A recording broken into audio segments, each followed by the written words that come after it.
Hello and welcome. This is a space where you can relax, listen, and learn English naturally. Take a deep breath, get comfortable, and enjoy today's story.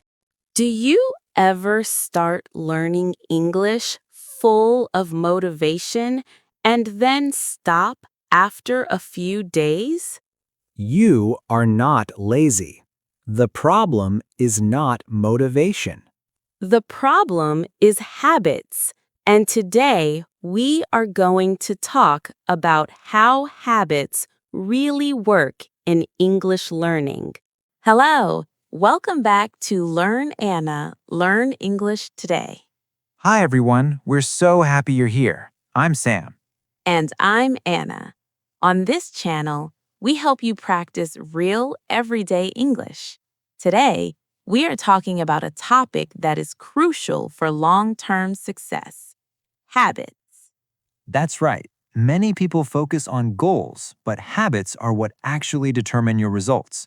A habit is a routine or behavior that is performed regularly and, in many cases, automatically.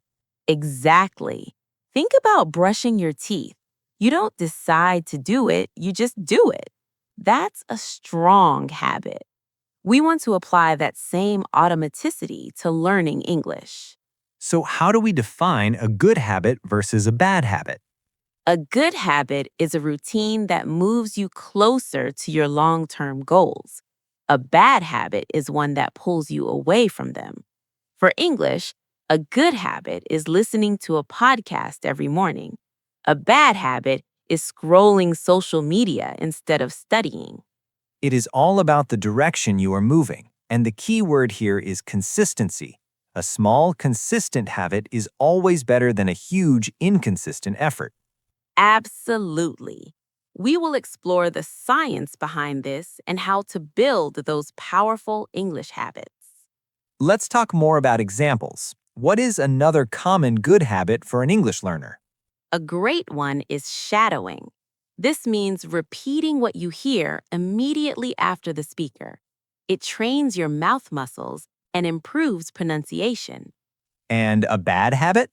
A very common bad habit is perfectionism, waiting until you know the perfect grammar rule before speaking. This stops fluency. That's a huge barrier, so the habit should be speaking, even if it is imperfect. Exactly. The habit is the action, not the result.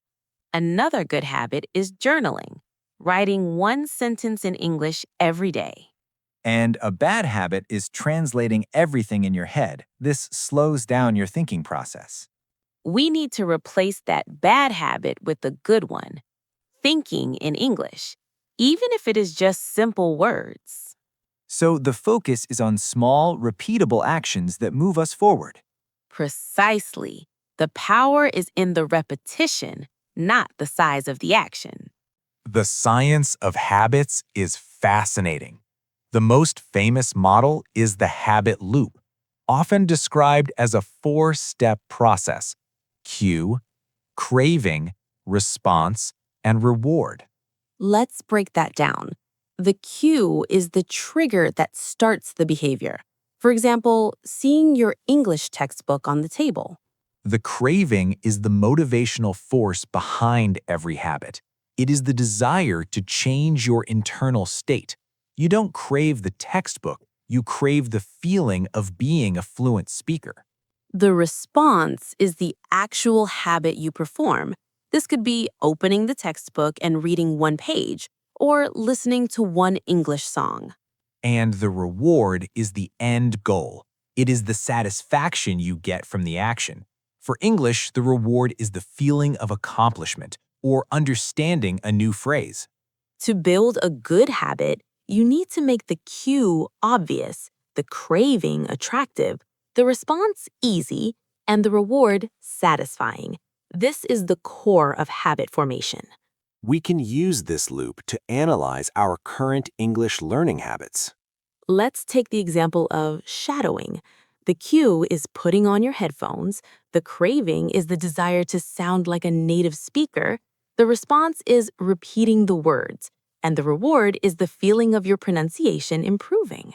And for a bad habit like procrastination, the cue is a moment of free time. The craving is the desire for instant gratification.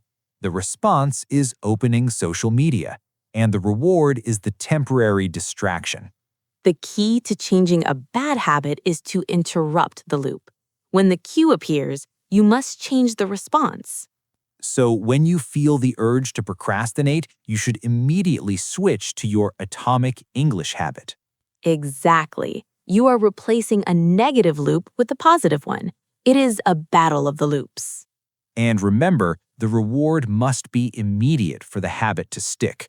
The long-term reward of fluency is too far away. So, after you finish your 5-minute English practice, you can reward yourself with a small piece of chocolate or a minute of social media. Make the good habit satisfying. One of the most effective strategies for building new habits is called habit stacking. It is a simple formula. After current habit, I will do new habit.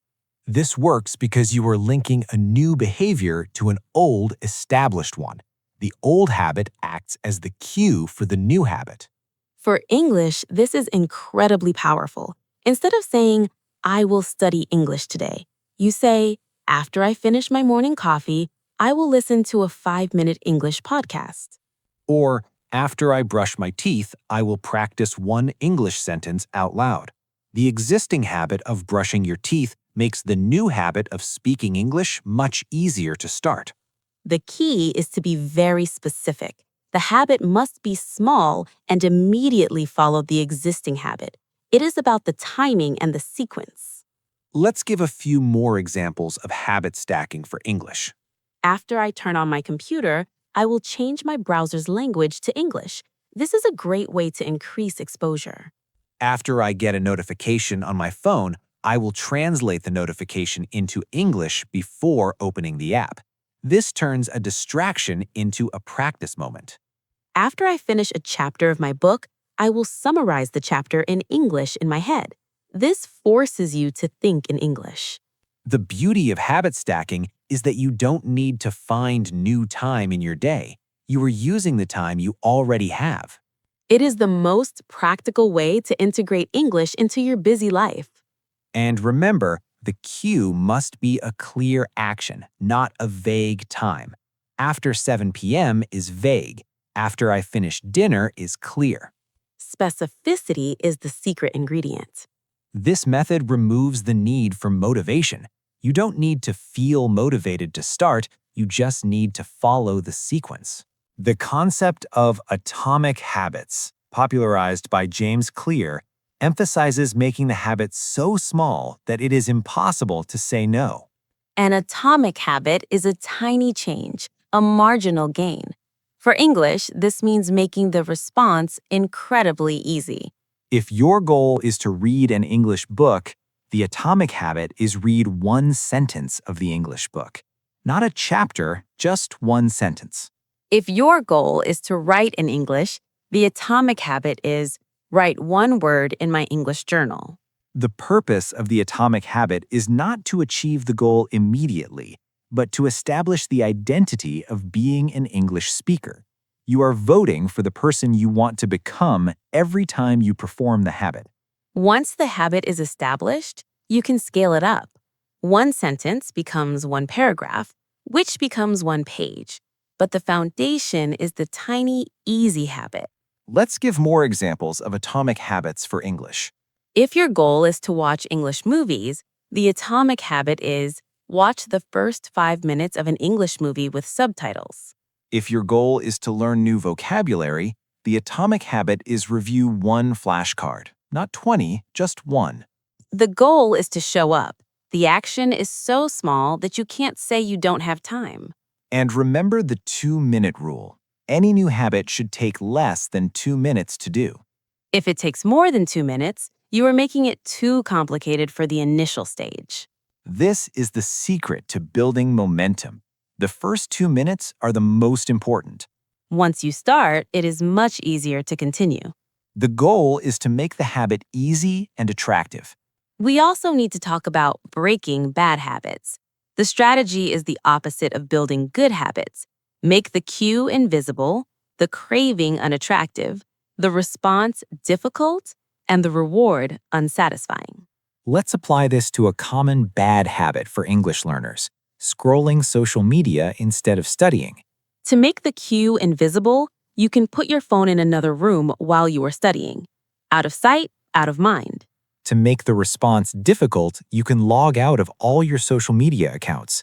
The extra step of logging in makes the bad habit harder to perform. To make the craving unattractive, you can remind yourself of the negative long-term consequences of procrastination. This scroll is delaying my fluency. And to make the reward unsatisfying, you can create a small amount of money in a penalty jar every time you catch yourself translating. The environment is the invisible hand that shapes human behavior. We must design our environment to favor good habits and discourage bad ones. Let's apply this to the bad habit of translating in your head. To make the cue invisible, you can only read English books without a translation app open. To make the response difficult, you can use a browser extension that blocks the translation feature on websites. To make the craving unattractive, you can remind yourself of the negative long-term consequences of translation. This translation is delaying my fluency. And to make the reward unsatisfying, you can put a small amount of money in a penalty jar every time you catch yourself translating. Another common bad habit is skipping practice. To make this difficult, you can join a study group that meets every day. The social pressure makes skipping harder. The goal is to create a system where the path of least resistance is the path of the good habit. It is about making the bad habit less appealing and the good habit more appealing. Let's focus on the vocabulary we need to discuss these concepts. The core words are routine and discipline. Routine is a sequence of actions regularly followed. Example, my morning routine includes listening to an English podcast. Discipline is the practice of training people to obey rules or a code of behavior, using punishment to correct disobedience. In the context of habits, it is the ability to do what you should do even when you don't feel like it. We also have trigger or cue. This is what sets off the action. Example, the trigger for my English study is finishing my dinner. And consistency. This is the key to all habit formation. It means doing the same thing over and over again. Example, consistency is more important than intensity. We can also use the verb to stick to. Example, it is hard to stick to a new routine. And to fall off the wagon. This means to abandon a course of action or habit. Example, I fell off the wagon with my English writing, but I will start again tomorrow. We also used accountability.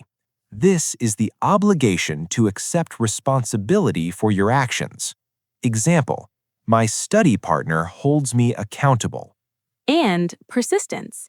This is the firm continuance in a course of action in spite of difficulty or opposition. Example, persistence is the key to overcoming the plateau. We used trigger and cue interchangeably.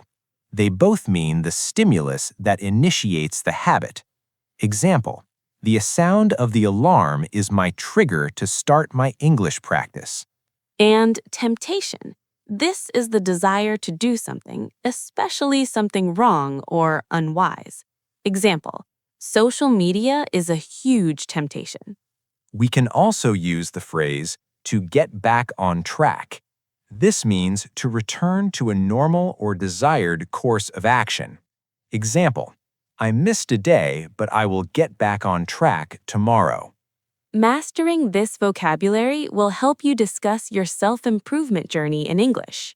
This is a deeper concept, identity-based habits. Most people focus on what they want to achieve, goal. We should focus on who we want to become, identity. Instead of saying, my goal is to speak English fluently, you should say, I am an English speaker. When you perform a habit, you are casting a vote for the type of person you want to be. Every time you read an English sentence, you are voting for the identity of an English reader. The habit is no longer a task you have to do, it is a part of who you are. This makes the habit much more sustainable. This shift in identity is the ultimate form of intrinsic motivation. You are not doing it for the reward, you are doing it because that is what English speakers do. This is why starting small is so important.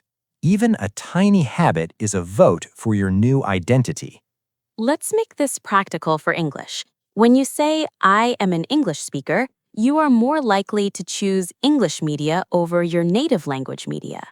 When you say, I am a consistent learner, you are more likely to practice for 5 minutes even when you are tired. The identity drives the habit. The habit reinforces the identity. It is a powerful feedback loop. This is the difference between I want to learn English, goal, and I am a person who speaks English, identity. The goal is temporary, but the identity is permanent.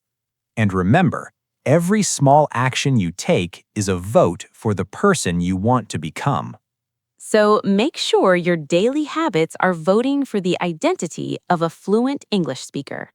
Let's get practical and apply habit stacking to specific English skills. For listening, you can stack it with a daily commute. After I sit on the bus, I will listen to an English podcast. For speaking, you can stack it with a daily mirror check. After I look in the mirror, I will describe my outfit in English. For reading, you can stack it with a meal. Before I eat my lunch, I will read one English news article.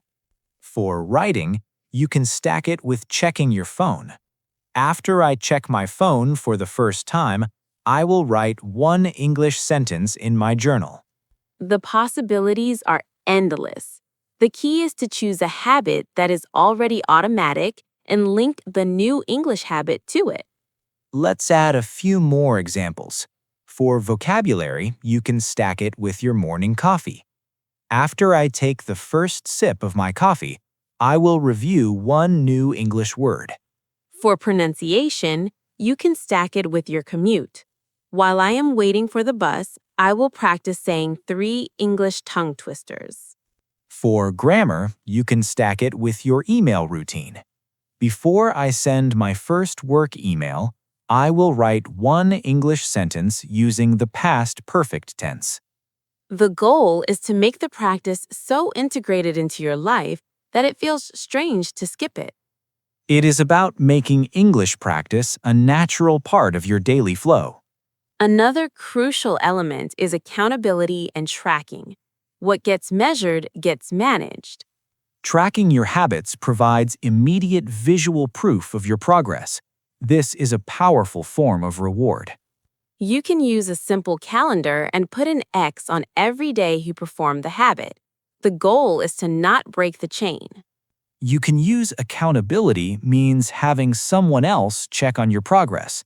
This could be a study partner, a teacher, or even a public commitment on social media. The fear of disappointing someone else can be a strong motivator, especially when your internal motivation is low. Let's talk about the habit tracker. It can be a simple calendar, a spreadsheet, or an app. The key is the visual representation of your progress. The simple act of putting an X on the calendar is a small, immediate reward that reinforces the habit loop. And remember the rule, never miss twice. If you miss one day, it is an accident. If you miss 2 days, it is the start of a new bad habit. So if you miss your English practice today, your only goal for tomorrow is to get back on track. This is the secret to resilience. You don't have to be perfect, you just have to be consistent.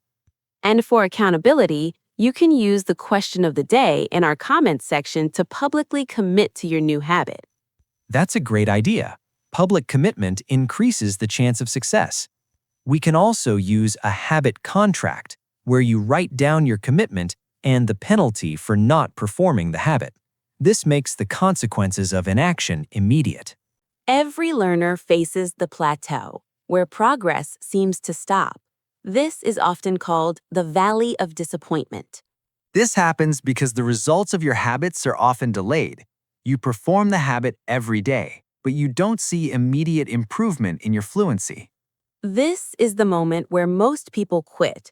They think this is not working and they fall off the wagon.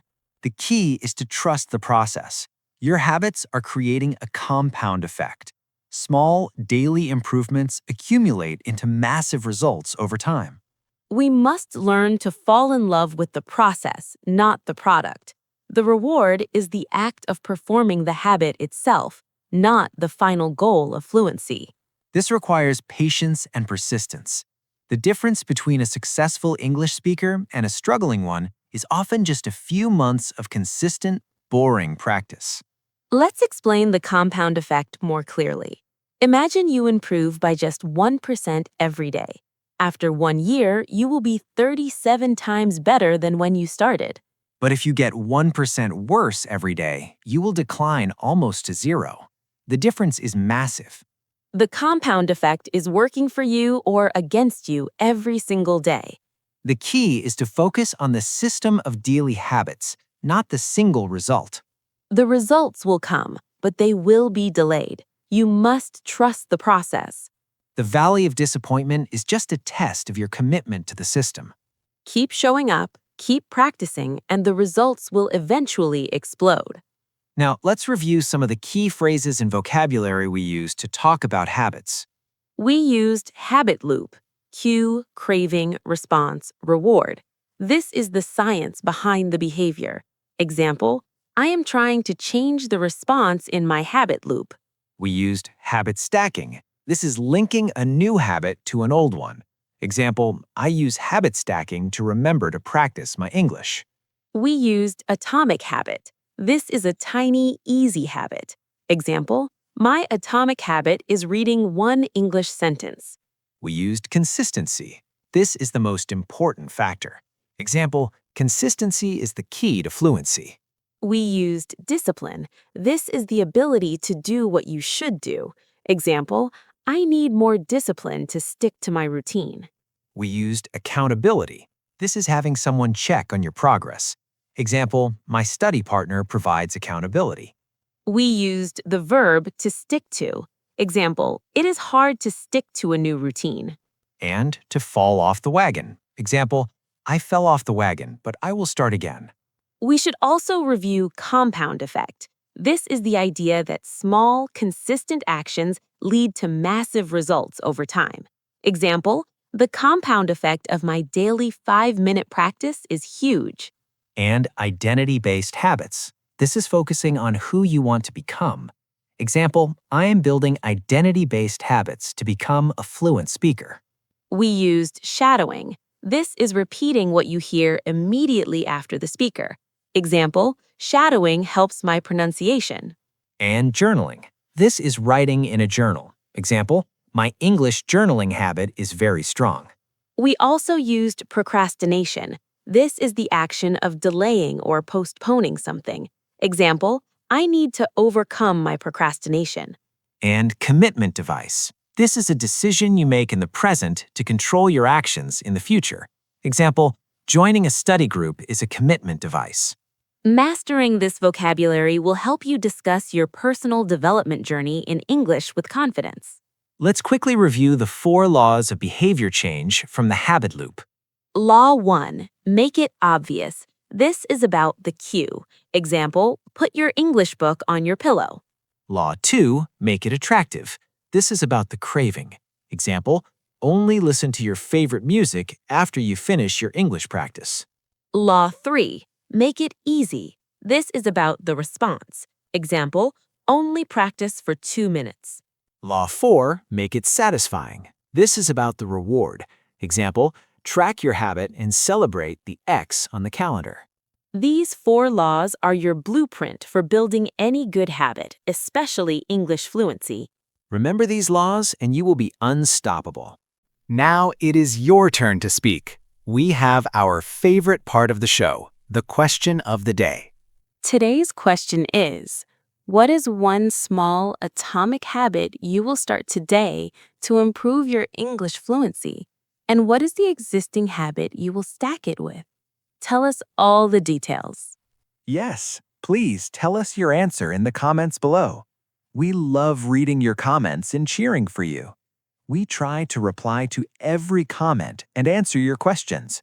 And remember, if you enjoyed this long and detailed lesson, please give us a thumbs up and subscribe to Learn Anna, Learn English Today. Your support helps us create more lessons like this one. Thank you for watching Learn Anna, Learn English Today. Keep building those good habits and you will achieve fluency. Before we go, let's talk about the 2-minute rule one last time. It is the most powerful tool for starting a new habit. Remember, any new habit should take less than 2 minutes to do. If you want to read a book, the habit is read one sentence. If you want to run a marathon, the habit is put on your running shoes. For English, if you want to practice speaking, the habit is say one English sentence out loud. Make it so easy you can't say no. And remember the compound effect. Small actions repeated daily lead to massive results over time. We believe in you. Keep practicing and you will become a fluent English speaker. Before we finish, let's summarize the 3 main ideas from today's lesson. First, the habit loop.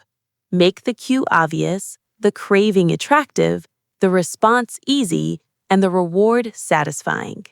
Second, identity-based habits. Focus on becoming a person who speaks English, not just on the goal of speaking English.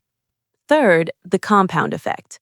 Trust that small, daily 1% improvements will lead to massive results over time. These 3 concepts are the foundation of a successful English learning journey. Remember to use the 2-minute rule to start your new habits today. Goodbye for now. Bye! Today's question is, what is one small atomic habit you will start today to improve your English fluency? And what is the existing habit you will stack it with?